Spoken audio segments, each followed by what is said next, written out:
नमस्कार, स्वागत है आपका स्वदेश खबर में। और सबसे पहले शुरुआत करेंगे महाराष्ट्र के चुनावी जंग की। तीखे बयानों और मुद्दों के तर्कश से 3 हफ्ते तक जमकर एक दूसरे पर तीर चले। जुबानी जंग एक एक अलग स्तर तक पहुंच गई। महाराष्ट्र में महारण में विजय के लिए महायुति और महाविकास आघाड़ी के दिग्गज और स्थानीय नेताओं सभी ने अपनी ताकतें झोंक दी। आखिर क्यों इतना अहम है महाराष्ट्र का विधानसभाओं का चुनावी रण? शो में इसी पर आज करेंगे मंथन।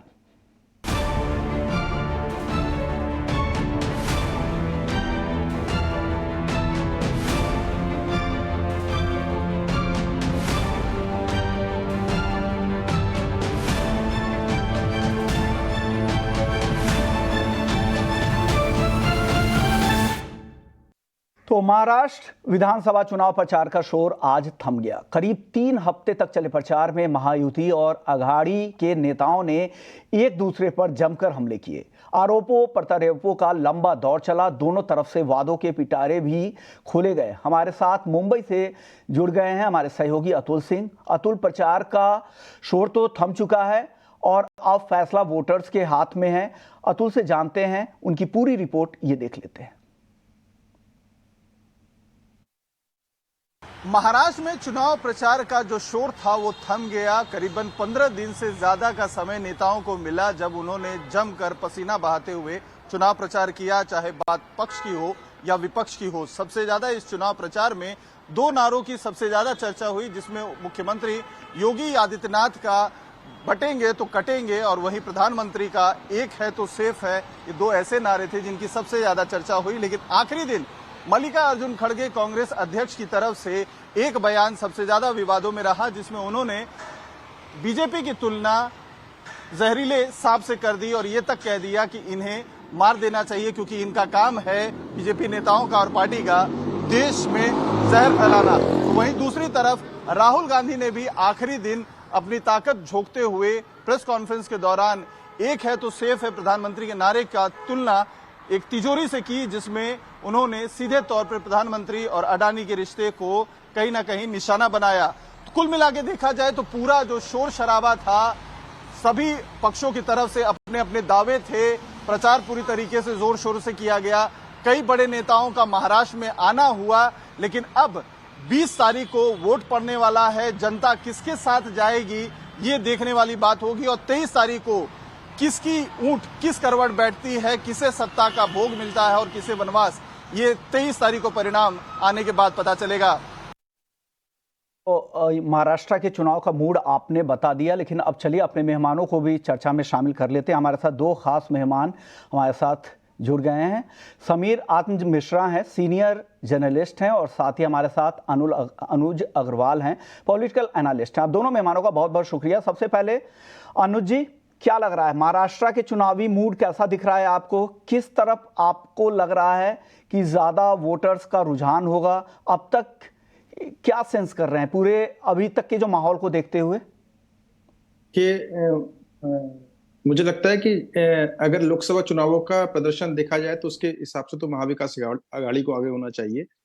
लेकिन जिस तरीके से एनडीए गठबंधन ने पिछले 6 महीने में लोकसभा चुनाव के बाद बड़ी जबरदस्त मेहनत की और वो सारी कमियां जो लोकसभा चुनाव में उनकी हार का कारण बनी, उनको दूर किया। उनमें 2-3 मैं आपको प्रमुख रूप से गिनाता हूँ। सबसे पहले तो संघ परिवार में एकता की कमी थी।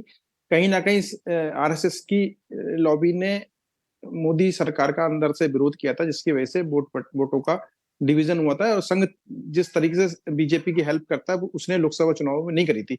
लेकिन वो आपस के डिफरेंसेस दूर करने के बाद संघ परिवार बड़ी इंटेंसिवली लगा और आपस में इनका जो तालमेल बैठा, उससे इन्होंने माइक्रो लेवल पे बहुत ज्यादा काम किया है। हजारों हजार मीटिंगें संघ ने की हैं इस समय पूरे महाराष्ट्र में, जिसका इम्पैक्ट दिखेगा इस चुनाव में। दूसरी जो सबसे बड़ा टर्निंग पॉइंट है वो है माझी कन्या भाग्यश्री योजना, जो हर 21 से 65 साल तक की लेडीज को इन्होंने 1500 रुपये प्रति माह देना शुरू किया है। वो महिलाओं में एक बहुत बड़ा एक सिंपेथेटिक इनका एक वोट बैंक डेवलप हुआ है, क्योंकि अगर वोटर की जेब में जाता है तो वो निश्चित रूप से वो कन्वर्ट होता है वोट्स में। ये मध्य प्रदेश इसका एग्जांपल है और इसको देखा था कि झारखंड में भी जेएमएम सरकार ने इसी तरीके की योजना लागू करी है।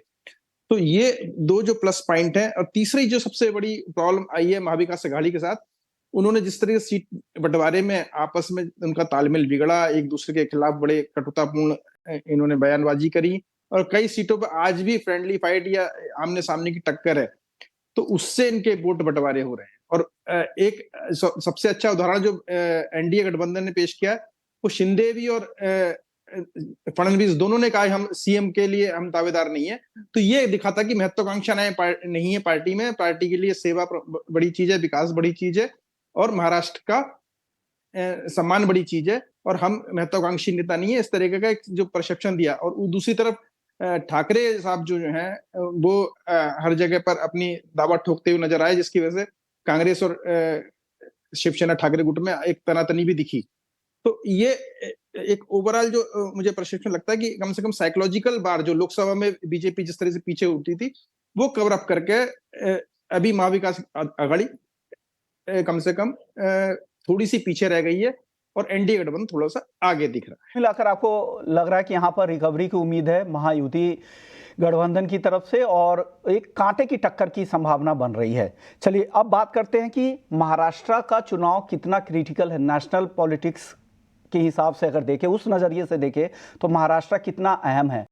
आप बताइए समीर सर, आपको क्या लगता है कितनी अहमियत है महाराष्ट्र के चुनाव की? जी देखिए, महाराष्ट्र के चुनाव की अहमियत अपने आप में है। एक बड़ा राज्य है, और सबसे महत्वपूर्ण बात कि जिसको देश की औद्योगिक राजधानी मुंबई वहां पर है, और इसके अलावा भी तमाम मुद्दे हैं वहां की राजनीति को, जो कि पूरे देश की राजनीति को अक्सर वो संचालित करती दिखाई पड़ती है, या उसको लीड करती हुई कहीं ना कहीं दिखाई पड़ती है। और यही वजह है कि उस वहां पर महाराष्ट्र में जो जिस तरह से भारतीय जनता पार्टी ने कोशिश की वहां की किसी भी तरह से उसको वहां की सत्ता गंवाने नहीं देना है। जैसे अब अगर हम 2019 के चुनाव की बात करें तो वहां गठबंधन जीता था, इंडिया गठबंधन, लेकिन वो सरकार नहीं बन पाई शिवसेना और भारतीय जनता पार्टी के बीच में। लेकिन फिर सरकार बनाने की हर संभव कोशिश की भारतीय जनता पार्टी ने, फिर भी नहीं बन पाई। जब 2-2.5 साल आधा समय बीतने के बाद फिर कोशिशें की, उसकी अहमियत इसी बात से समझी जा सकती है। तो और दूसरी बात यह है कि इतना बड़ा राज्य है, बहुत सारी चीजें हैं, आर्थिक राजधानी है, तो महत्व तो उसका अपना है ही। और वैसे किसी भी राज्य में सरकार का एक महत्व होता है। सरकार अगर किसी राज्य में किसी भी पार्टी की, किसी भी गठबंधन की है, और तो उसमें राष्ट्रीय पार्टी भी अगर शामिल है, तो निश्चित तौर पर वो उसकी एक उपलब्धि होती है, या उसमें उसकी ताकत को दिखाती है कि किस तरह से उसका जो एक जन स्वीकार्यता है अलग अलग जगहों पर। तो महाराष्ट्र का भी उसी तरह से है, और यही वजह है कि चाहे भारतीय जनता पार्टी हो, चाहे कांग्रेस पार्टी हो, या हम महायुति या महाविकास आघाड़ी की बात करें, तो दोनों ने अपनी पूरी ताकत लगा रखी है। अब इसमें जीत किसकी होती है किसकी नहीं, चुनाव तो यही होते हैं, मायने रखता है। लेकिन अगर बात सही है कि ये चुनावी मुद्दों की अगर बात की जाए, तो इन मुद्दों पर एक तरह से देखा जाए तो बिल्कुल लोकसभा चुनाव के मुद्दों की ही छाप दिखाई पड़ रही है। जैसे अगर भारतीय जनता पार्टी ने या एनडीए गठबंधन ने जिन मुद्दों पर चुनाव लड़ा था, कमोवेश वो उसी मुद्दे पर आई है। और यहाँ योगी आदित्यनाथ ने, यूपी के जो चीफ मिनिस्टर है, उन्होंने जो नारा दिया, उसी नारे के इर्द गिर्द घूमती हुई उसके अपने एजेंडे दिखाई पड़ रहे हैं, या वो चुनावी मुद्दों को उसी तरफ ले जाने की कोशिश कर रही है। और उस नारे पर महाराष्ट्र के भीतर जिस तरह से एक महायुति के अंदर बंटवारा दिखाई पड़ा, एक मत विभाजन की स्थिति दिखाई पड़ी, या मत ऐक्यता नहीं रही, फिर भारतीय जनता पार्टी के भीतर भी उस नारे को लेकर तमाम सवाल उठे, तो ये चीजें कहीं ना कहीं उसके उस नैरेटिव को नुकसान पहुंचाती दिखाई पड़ रही हैं, जिसको वो लेकर काफी आशान्वित थी कि इसका उसको फायदा मिल जाएगा। अब चूंकि कई बार जब आपको चुनाव प्रचार में अपनी तेजी लानी चाहिए, तो पार्टी के नेता उस पर सफाई दे रहे हैं कि इसका ये मतलब नहीं है, या फिर उसके विरोध में आ रहे हैं। और दूसरी तरफ ये भी है कि जिस तरह से जो जमीनी मुद्दे हैं इलेक्शन में, खासतौर से विधानसभा के चुनाव में ज्यादा वो मायने रखते हैं, उनमें चाहे वो महंगाई का मुद्दा हो, चाहे वो किसानों का मुद्दा हो, या फिर मराठा आरक्षण की बात हो, बहुत बड़ा इशू है वहां पर एक बड़े इलाके में। तो इन सारे मुद्दों पर देखा जाए तो सत्तारूढ़ पार्टी होने की वजह से कहीं न कहीं महायुति गठबंधन को बैकफुट पर दिख रहा है। और सबसे इंपॉर्टेंट बात, महायुति गठबंधन के भीतर जो दोनों छोटी पार्टियां हैं और दोनों वहां की स्थानीय पार्टियां हैं, यानी एनसीपी अजित पवार और शिवसेना एकनाथ शिंदे, इन दोनों पार्टियों के भीतर ये जो एक आशंका और डर है कि चुनाव के बाद उनकी पार्टियों का क्या हश्र होगा, या भारतीय जनता पार्टी उनकी पार्टियों को खत्म जी करने की कोशिश जी कर रही है। जी जी एकनाथ शिंदे खुले तौर पर ये कह चुके हैं कि गठबंधन धर्म का पालन नहीं कर रहे हैं भारतीय जनता पार्टी के नेता। तो ये कुछ चीजें ऐसी हैं जो उसको सत्ता में रहते हुए जो एक स्वाभाविक एंटी इनकम्बेंसी होता है, उसके ओके अलावा भी ये कहीं ना कहीं इसको नुकसान ओके पहुंचाते दिखाई ओके पड़ रहे बिल्कुल हैं। सही सही बात जी। है। समीर जी आपके पास आएंगे। अनुज जी, अब मेरा एक सवाल ये होगा, ये इस चुनाव के नतीजे क्या आगे की जो कोalition होगी, आगे जो गठबंधन बनेगा, उस पर भी असर डाल सकता है? क्योंकि अगर चुनाव महायुति के पक्ष में अगर रिजल्ट्स नहीं आए तो क्या होगा, किस तरह से स्थिति बदलेगी, सेंटर में किस तरह से बदलेगी, क्या बाकी की जो पार्टियां जो सरकार के साथ है क्या उनके बार्गेनिंग पावर बढ़ सकते हैं, या फिर अगर उस नतीजों की वजह से जो छोटी पार्टियां जो महायुति में हैं वो वापस से छोड़कर जा सकती है? किस तरह की स्थिति बदलेगी? छोटा जवाब दीजिएगा सर। अनुज जी। देखिए, अगर बीजेपी जीतती है, महायुति जीतती है, तो निश्चित रूप से मोदी जी की स्थिति मजबूत होती है और इंडिया गठबंधन पार्लियामेंट में भी उस तरीके से एग्रेसिव और ऑफेंसिव नहीं सकता जिस तरह से अभी तक दिखाई दे रहा था। और वो इंटरनेशनली भी मोदी का कद बढ़ेगा और नेशनली भी बढ़ेगा, और हमारी इकोनॉमी के लिए भी एक अच्छा होगा कि एक डबल इंजन की सरकार आएगी। और चूंकि मुंबई भारत की आर्थिक राजधानी है, तो मुंबई का साथ में आना, केंद्र सरकार की सत्ता के साथ ट्यूनिंग बैठा देना, ये अपना में बहुत जबरदस्त संकेत होगा। इसका असर शेयर मार्केट भी पड़ेगा, इकोनॉमी में भी पड़ेगा, और हमारी नेशनल पॉलिटिक्स में भी पड़ेगा, इंटरनेशनल भी पड़ेगा। और निश्चित रूप से अगर बीजेपी अगर हारती है, महायुति हारती है, तो जो एलाइज हैं एनडीए के, वो दबाव तो बनाएंगे। हालांकि बहुत बड़ी इस इक्वेशन पे फर्क नहीं पड़ना, क्योंकि सीटों का लोकसभा में समीकरण तो वही का वही रहना है, लेकिन बार्गेनिंग पावर तो कम से कम वो बढ़ा ही सकते हैं, तो इतना ही काम होगा। लेकिन इंडिया गठबंधन अगर हारता है, महाअघाड़ी हारती है, तो उनके भविष्य प्रश्न चिन्ह लग जाएगा, क्योंकि अभी वो हरियाणा हारे हैं, उसके बाद अगर महाराष्ट्र भी हार गए, तो अभी आगे सामने दिल्ली का चुनाव है, उसका बिहार का चुनाव है, झारखंड के रिजल्ट भी है, झारखंड भी बड़ी कांटे की लड़ाई है। तो चूंकि महाराष्ट्र का एक बहुत बड़ा रोल है, उतना सेंटिमेंट खराब नहीं दिख रहा है, तो क्योंकि झारखंड से बहुत ज्यादा अहमियत, जैसा समीर सर कह रहे थे कि ये बड़ा राज्य है, मुंबई आर्थिक राजधानी है, इस वजह से सेंटिमेंट पर काफ़ी असर होता है। अब मेरा एक सवाल होगा, जिस तरह से मुफ्त की रेवड़ियाँ बांटी जा रही है लगातार, हर पार्टी, चाहे वो कर्नाटक का चुनाव हो, हरियाणा के दौरान जो जिस तरह के फैसले हुए, महाराष्ट्र चुनाव के दौरान उसी तरह के ऐलान हो रहे हैं, हर पार्टी लगातार इस तरह के ऐलान कर रही है। ये कब तक चलेगा और इसके बदौलत क्या जीत मिलती है? क्या पब्लिक भी यही चाह रही है? इस वजह से ही राजनेता भी ये अनाउंस करते हैं। अनुज जी, आप क्या कहेंगे इस पर? लगता है कि अगर हमारी आर्थिक पॉलिसी इस तरीके की है, जो हम बढ़ती जनसंख्या की जरूरतों को पूरा नहीं कर पा रहे हैं और बेरोजगारी बढ़ रही है, हम उतने रोजगार पैदा नहीं कर पा रहे, तो हमें कहीं ना कहीं कंपनसेट करना पड़ेगा। और कूपन बांटने की और केवल पॉलिटिकल बेरोजगारी भत्ता देने की परंपरा तो पूरी दुनिया में है, हर डेवलप कंट्री बेरोजगारी भत्ता दे रहा है। लेकिन बेरोजगारी भत्ता क्या टैक्स पेयर्स की बलि चढ़ाकर ही अब दिया जाएगा क्या? नहीं, अल्टीमेटली वो पैसा मार्केट में ही आता है, उससे इकोनॉमी में बूस्टअप ही होती है, वो जेब में तो रहता नहीं है। अगर 1000-2000 रुपए किसी वोटर के पास आते हैं, तो वो तो उसको खर्च ही करता है मार्केट में, तो मार्केट को बूस्टअप मिलता है, उससे नुकसान तो नहीं। सर, आप किसानों को दे रहे हैं या लोअर इनकम ग्रुप को दे रहे, तो ठीक है। यहाँ पर जो पूरे शहर को अगर मुफ्त बिजली, मुफ्त पानी मिल रही है, तब तो टैक्स पेयर्स पे ही बोझ बढ़ता है। देखिए, अल्टीमेटली ये होता है, अगर एक बड़ी कंपनी कई हजार करोड़ का लोन लेती है और फिर उसको एनपीए में डाल दिया जाता है, तो वो भी तो लॉस टैक्स पेयर का ही होता है। उस पर हम उतना विवाद नहीं करते, लेकिन ये थोड़ा सा अगर पैसा अगर हम दिया जाता तो ये ज्यादा विवाद का मुद्दा हो जाता है। तो इसके बीच में अभी सुप्रीम कोर्ट में भी एक पीआईएल लगी हुई है, इस पर डिस्कशन चल रहा है। अभी तक पिछले 1-1.5 साल से सुप्रीम कोर्ट उस पर लगातार उसमें चर्चाएं चल रही है, अभी तक फाइनल डिसीजन नहीं आया। तो लेट्स वेट फॉर दैट। अगर वहां आता है तो उसके बाद तो होनी चाहिए। अगर आप किसी टैक्स पेयर्स का पैसा अगर इस्तेमाल कर रहे हैं, तो उसकी अकाउंटेबिलिटी, कुछ भी अगर करते रहेंगे और लोग टैक्स पेयर चुपचाप बैठे रहे, ये तो सही नहीं है। चलिए, एक और सवाल, जिस तरह की जोर तोड़ की राजनीति होती आ रही है पिछले कुछ सालों से, क्या इसका निगेटिव असर दिख सकता है इस चुनाव पर भी? समीर सर, आप क्या कहेंगे? जी, मुझे लग रहा है कि इसका दिखेगा। और महाराष्ट्र में जो लोकसभा चुनाव में अगर हम देखें, तो एनडीए गठबंधन को जो नुकसान हुआ है उसके पीछे ये बहुत बड़ा कारण रहा है। और बाद में आप देखिए कि चुनाव के बाद जो जब समीक्षा हो रही थी तो गठबंधन के घटक दलों के बीच भी ये बातें आई कि जिस तरह से अजीत पवार को लिया गया पार्टी में और उनको उनकी पार्टी के साथ सरकार बनाई गई तो उसका नुकसान हुआ भारतीय जनता पार्टी को। तो ये इस चीज को लेकर देखिए बहुत लंबे समय तक जनता इन चीजों को स्वीकार करती नहीं है। बहुत सारी जगहों पर आपको ये चुनाव में महाराष्ट्र की ही बात कर रहा हूं, लोग कहते हुए मिल जाते हैं कि हम किसको वोट करें, हम जिसको वोट करते हैं कुछ सोचकर वो चला जाता है किसी दूसरी पार्टी की तरफ। इसका मतलब यह है कि जनता में इन चीजों को लेकर आक्रोश जरूर है। क्योंकि होता क्या है कि आप किसी को वोट दे रहे हैं तो आप ये सोच कर दे रहे हैं कि हम इसको क्यों दे रहे हैं, वो चाहे किसी पार्टी को चाहे व्यक्तिगत तौर बिल्कुल पर सही हो। बात है। जिसको आप आजकल चुन रहे हैं आप ट्रेंड है उम्मीद करते हैं कि वो पार्टी ही सरकार बनाएगी, और उम्मीद में अगर जोड़ तोड़ करके फिर दूसरी पार्टी आकर उसमें सरकार बना लेती है तो इसका निगेटिव इंपैक्ट तो होता ही है। लेकिन चलिए अब महाराष्ट्र के चुनावी मुद्दे की बात करते हैं। अनुज जी, आप बताइए कौन कौन से ऐसे मुद्दे होंगे जो महाराष्ट्र के चुनाव में हावी होंगे? आपको लग रहा है कि मुफ्त की रेवड़ियां काम करेंगी, या बेरोजगारी, किसान संकट, शहरी विकास, ये मुद्दे भी काम करने वाले हैं इस बार? देखिए, दो मेजर मुद्दे रहेंगे।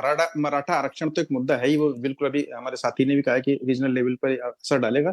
लेकिन मुझे लगता है कि जाति और धर्म की जो लड़ाई महाराष्ट्र में चल रही है, बटोगे तो कटोगे, और जो कांग्रेस पार्टी या महागाड़ी जो है जातीय अस्मिता की बातें करती है, जाति जनगणना की बात करती है, ये उसकी लड़ाई ज्यादा हो गई है। और इसमें जो भाग्यश्री योजना है उसका बहुत बड़ा रोल रहेगा। ये तीन मुझे लगता है ये मेजर इशू हैं जो सबसे ज्यादा इंपैक्ट डालेंगे इलेक्शन पे। और निश्चित रूप से इन तीन में से दो बिंदु भाजपा के फेवर में है, महायुति के फेवर में है। और कहीं ना कहीं हिंदू इंटीग्रेट होता है बटोगे कटोगे नारे पे, इसकी बड़ी जबरदस्त महाराष्ट्र में असर पड़ रहा है। और चूंकि महाराष्ट्र की फिजा जो है वो थोड़ी सी शिवसेना और बीजेपी का पुराने जो इतिहास है उसमें हिंदूवाद की तरफ हिंदूवादी ज्यादा रही है, तो ये जो अब वहां पे एक भगवा की एक लहर सी चली है, तो ये एक हो सकता है एक बहुत बड़ा फर्क डाले और बिल्कुल लोकसभा चुनाव से उल्टा भी यहाँ पे हो सकता जी है। जी बिल्कुल सही बात है। अनुज जी, एक छोटा जवाब ये भी दे दीजिए, क्या लग रहा है अगर महाअघाड़ी पार्टी को अगर बहुमत नहीं मिलता है, अगर उनकी करारी शिकस्त होती है, तो ऐसे में क्या आगे रीजनल पार्टियों के अस्तित्व पर भी सवाल उठेंगे? कुछ पार्टियां खत्म भी हो सकती है, कुछ का विलय भी हो सकता है, इस तरह की चीजें भी बदल सकती है समीकरण कुछ? लेकिन ये है कि दल बदलू जरूर सकते हैं, कुछ दल पाला पलट सकते हैं। अजीत पवार पर आप एक चर्चा चलती भी है कि शायद हो सकता है वो अगर महागाड़ी को थोड़ी सीटें कम पड़े तो हो सकता है वो शिफ्ट हो जाए या कुछ ऐसा, मतलब संभावनाएं तो अभी हमने डिस्कस भी किया कि भारत की राजनीति में कुछ भी स्थिर नहीं है और कोई किसी का करेक्टर नहीं बचा है। ओके सर, अब समीर सर, अब आपसे मेरा सवाल होगा, वर्ली सीट पर काफी कांटे की टक्कर हो रही है। आदित्य ठाकरे अगर वहां पर चुनाव हारते हैं तो क्या असर होगा? क्या शिवसेना उद्धव ठाकरे जी की शिवसेना के लिए एक बड़ा संकट होगा? फिर पार्टी को आगे लेकर जाना, उस पर सवाल भी उठ सकते हैं क्या? देखिए, महत्वपूर्ण सीट है वो, उस पार्टी के लिए गढ़ जैसा समझा जाता है, आसान सीट है अगर वहां पर हार होती है। हालांकि दो तरह से है, एक सीट का हारना और हारना या जीतना, और पूरे प्रदेश में आपकी पार्टी की क्या स्थिति है, तो दोनों अलग चीजें हैं। लेकिन ये एक सीट का हारना और जीतना दोनों ही स्थितियों में मायने रखता है। अगर आपकी पार्टी बहुत अच्छी जीत हासिल करती है और वो सीट हार जाती है तो उसको एक कह लीजिए कि उसका एक संदेश तो थोड़ा सा डिमोरलाइजिंग होगा ही, पार्टी के लिए भी, उसके कार्यकर्ताओं के लिए भी। लेकिन दूसरी स्थिति बनती है कि अगर पार्टी भी हारती है और वो सीट भी हारती है तब तो खैर कोई बात ही नहीं है। लेकिन एक चीज और है कि अगर वो सीट जीत जाती है, पार्टी हार जाती है, तब तो बहुत ज्यादा उसके लिए डिमोरलाइजिंग होगा। लेकिन सब उसके लिए स्थिति ये होती है कि अगर पार्टी बहुत अच्छी स्थिति में है, पूरे प्रदेश भर में वो सीट हार भी जाती है तो बहुत असर नहीं होगा। तो ये असर उसके तीन तरह से दिखाई पड़ रहे हैं, तीन स्थितियों में अलग अलग होंगे। बाकी जो ओवरऑल अगर लिया जाए तो चूंकि वो एक मजबूत सीट रही है शिवसेना के लिए, और वहां पर पार्टी के एक बड़े नेता के परिवार से ही अगर कोई चुनाव लड़ रहा है, युवा लड़ रहा है, हार जाता है, तो ये फिर उसके लिए डिमोरलाइजिंग तो होगा ही।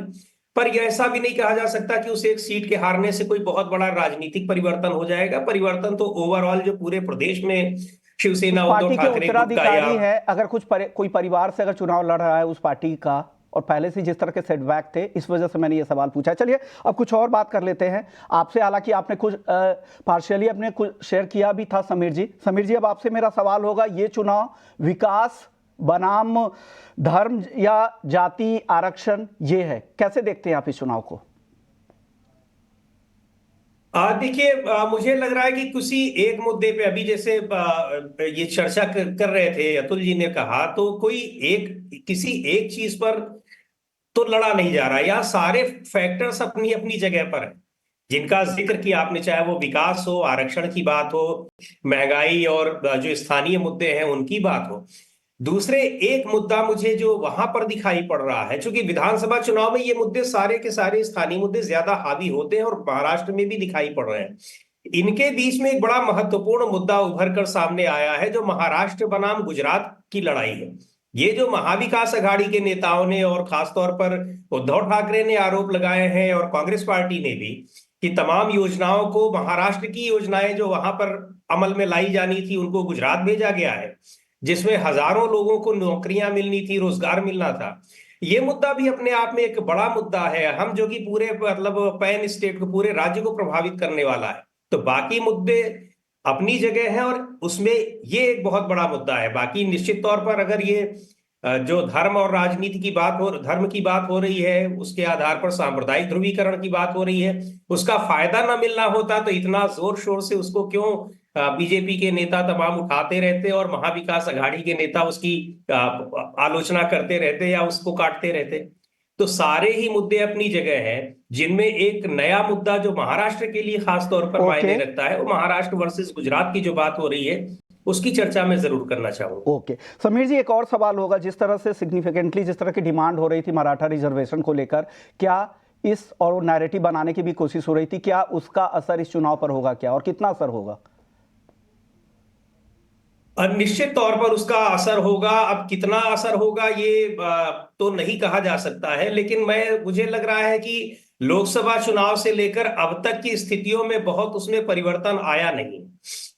ये जो उसके मराठा आरक्षण के नेता थे मनोज जरांगे पाटिल, इन्होंने शुरू में तो कहा कि ये अपने कैंडिडेट्स खड़े कर रहे हैं, कैंडिडेट्स इन्होंने खड़े किए होते तब शायद उसका प्रभाव कुछ और पड़ता, लेकिन अगर इन्होंने अपना जो ये फैसला वापस ले लिया है, इस स्थिति में मुझे लग रहा है कि जो नुकसान इसने एनडीए का, भारतीय जनता पार्टी का किया था लोकसभा चुनाव में, कमोवेश वो स्थिति इस बार इस चुनाव में भी, यानी ये विधानसभा चुनाव में भी रहने की उम्मीद है, क्योंकि राज्य के स्तर पर यह मुद्दा कहीं ज्यादा महत्वपूर्ण रखता है लोकसभा चुनाव की तुलना में। चलिए, शुक्रिया समीर जी आपका, अनुज जी आपका, आप लोगों ने वक्त निकाला और इस महाराष्ट्र के महारण पर अपनी व्यू दिए कि किस तरह का मूड है, किस तरह वोट बैंक किस तरफ जा सकता है, किस तरफ झुकाव ज़्यादा आपको दिख रहा है। ये तमाम मुद्दों पर आप लोगों ने अपनी राय रख दी।